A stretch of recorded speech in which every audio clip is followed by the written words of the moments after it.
School ಹೆಸರು ಸಾಕು. Standard fifth ರೀ. ಫಿಫ್ತ್ ಅಲ್ಲ? ಹಾಂ. ಈಗ 70 ಜನ ಇದೀರಿ ಇಲ್ಲಿ? ಹಾಂ. ಅಲ್ಲಿ ಅರ್ಧ ಮಂದಿ ಮಕ್ಕೊಂಡಾರ ಫ್ಯಾಮಿಲಿ. ಆಚೆ ಕಡೆ ಅವು ರೂಮ್ ಯಾವ? ಅವು ಪ್ರೈಮರಿ. ದೂರದ ಊರುಗಳಿಂದ ಪಟ್ಟಣಕ್ಕೆ ಶಿಕ್ಷಣ ಕಲಿಯಲು ಬರುವ ಬಡ ಮಕ್ಕಳಲ್ಲಿನ ಶಿಕ್ಷಣದ ಗುಣಮಟ್ಟ ಕಡಿಮೆಯಾಗುತ್ತಿದೆ. ಜೊತೆಗೆ ಪರೀಕ್ಷೆಗಳಲ್ಲಿ ಸೂಕ್ತ ಅಂಕಗಳು ಪಡೆಯಲಾಗುತ್ತಿಲ್ಲ ಎಂಬ ಕಾರಣಕ್ಕಾಗಿ ಸರ್ಕಾರ ಸಮಾಜ ಕಲ್ಯಾಣ ಇಲಾಖೆ ವತಿಯಿಂದ ವಸತಿ ನಿಲಯಗಳನ್ನು ಸ್ಥಾಪಿಸಿವೆ. ಇವುಗಳ ನಿರ್ವಹಣೆಗಾಗಿ ಪ್ರತಿ ವರ್ಷ ಸರ್ಕಾರದಿಂದ ಲಕ್ಷಾಂತರ ರೂಪಾಯಿ ಅನುದಾನ ಬಿಡುಗಡೆ ಮಾಡುತ್ತಾರೆ. ಆದರೆ ಕೆಲವು ಹಾಸ್ಟೆಲ್ಗಳಲ್ಲಿ ಸರಿಯಾಗಿ ಮೂಲ ಸೌಕರ್ಯಗಳು ದೊರೆಯುತ್ತಿಲ್ಲ ಹಾಗೂ ಸರಿಯಾಗಿ ನಿರ್ವಹಣೆ ಇಲ್ಲ ಎಂಬ ಆರೋಪ ಮಾತ್ರ ನಿಂತಿಲ್ಲ.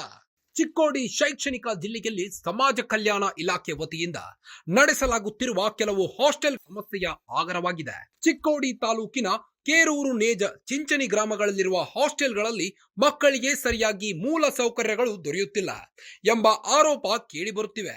ಇದರ ಬೆನ್ನಲ್ಲೇ ನಮ್ಮ ವರದಿಗಾರರು ಭೇಟಿ ನೀಡಿದಾಗ ಸ್ವಚ್ಛತೆ ಇಲ್ಲದೆ ಇರುವ ಶೌಚ ಗೃಹಗಳು, ವಿದ್ಯುತ್ ಇಲ್ಲದಿದ್ದಾಗ ಸರಿಯಾಗಿ ಇನ್ವರ್ಟರ್ ವ್ಯವಸ್ಥೆ ಇಲ್ಲ, ಕುಡಿಯಲು ಸ್ವಚ್ಛ ನೀರು ಇಲ್ಲ, ಮಕ್ಕಳಿಗೆ ಮೆನು ಪ್ರಕಾರ ಸರಿಯಾಗಿ ಊಟ ದೊರೆಯುತ್ತಿಲ್ಲ, ಹೆಚ್ಚಿನ ಅನುದಾನ ಪಡೆದು ವಂಚನೆ ಮಾಡುವುದು ಜೊತೆಗೆ ಬಯೋಮೆಟ್ರಿಕ್ ಇದ್ರೂ ಅದರಲ್ಲಿ ಗೋಲ್ಮಾಲ್ ಮಾಡಿ ಸರ್ಕಾರದ ಬೊಕ್ಕಸಕ್ಕೆ ಕಣ್ಣ ಹಾಕುವ ಕೆಲಸ ಮಾಡುತ್ತಿರುವುದು ಬೆಳಕಿಗೆ ಬಂದಿದೆ.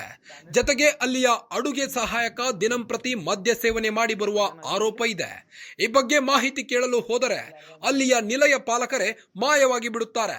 ಇಷ್ಟೆಲ್ಲ ಆದರೂ ಕೂಡ ಅಧಿಕಾರಿಗಳು ಕಣ್ಣು ಮುಚ್ಚಿ ಕುಳಿತಿದ್ದಾರೋ ಹೇಗೋ. ಒಂದೆಡೆ ಮನೆಯ ಬಡತನದ ಅನಿವಾರ್ಯವಾಗಿ ಹಾಸ್ಟೆಲ್ ಸೇರಿರುವ ಮಕ್ಕಳು ಮನೆಯಲ್ಲಿ ಹೇಳಲು ಆಗುವುದಿಲ್ಲ, ಬೇರೆ ಯಾರಿಗೂ ಹೇಳಲಾಗದೆ ಅನಿವಾರ್ಯವಾಗಿ ಕಾಲ ಕಳೆಯುವ ಪರಿಸ್ಥಿತಿ ಇದೆ.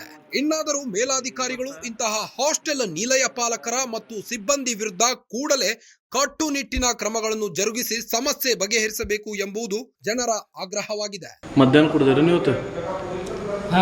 ಮಧ್ಯಾಹ್ನ ಕುಡಿದಿರಿ? ಮಧ್ಯಾಹ್ನ ಕುಡಿದು ಅಡುಗೆ ಮಾಡ್ರಿ? ಮಧ್ಯಾಹ್ನ 1 ಗಂಟೆಗೆ ಕೊಡ್ತೀನಿ. ಗ್ಯಾರಂಟಿ ನ್ಯೂಸ್, ಸುದ್ದಿ ಖಚಿತ, ನ್ಯಾಯ ನಿಶ್ಚಿತ.